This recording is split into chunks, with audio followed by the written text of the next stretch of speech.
Celebration થવાનું છે, કોઈને ડીઝરાનું થવાનું છે, કોઈને જલ સંચય, કોઈને ન્યુક્લિક ચાર્જ ઉમન, કોઈને ગામા ઓરિજિનલ, કોઈને ઓવિરા પેન. તો આપણે તો બધા વરરાજા છીએ, તો આપણે તો થાકવાનું આવે છે, ક્યાં થાક લાગે જ નહીં. અમને ક્યાં લાગે? જો રાત દિવસ દોડીએ, દુનિયાભરના ઉજાગરા.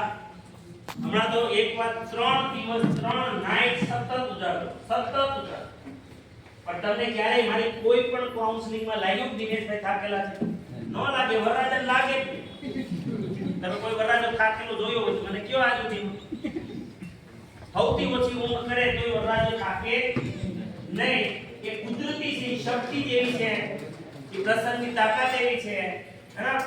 એ પરમાત્માની ખબર નહીં કે રીતની રચના છે કે જ્યારે માણસનો પોતાનો પ્રસંગ હોય ત્યારે માણસ પોતે થાકતો નથી. એને ઉમંગ જ એક પ્રકારનો અલગ પ્રકારનો હોય છે. સાગરભાઈ દાંત કાઢે નથી યાદ લાગે મને તો છે ભાઈ. મને મારા લગ્ન પૂરેપૂરા યાદ છે. ચિત્ર હાથે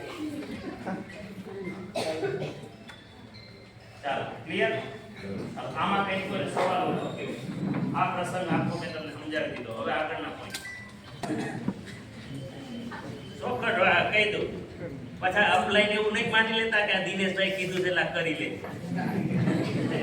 ભૂલ ન કરતા, નહીં તો તમને એમ થાય કે દીકરા કામે ચડી ગયા પણ પછી કંકોત્રી કોઈને ગઈ નહીં હોય. બાપાએ છે હા મેં પૂછ્યું હતું બાપાએ રાજુલામાં મોજ કરી કે છોકરાઓ કામ કરે.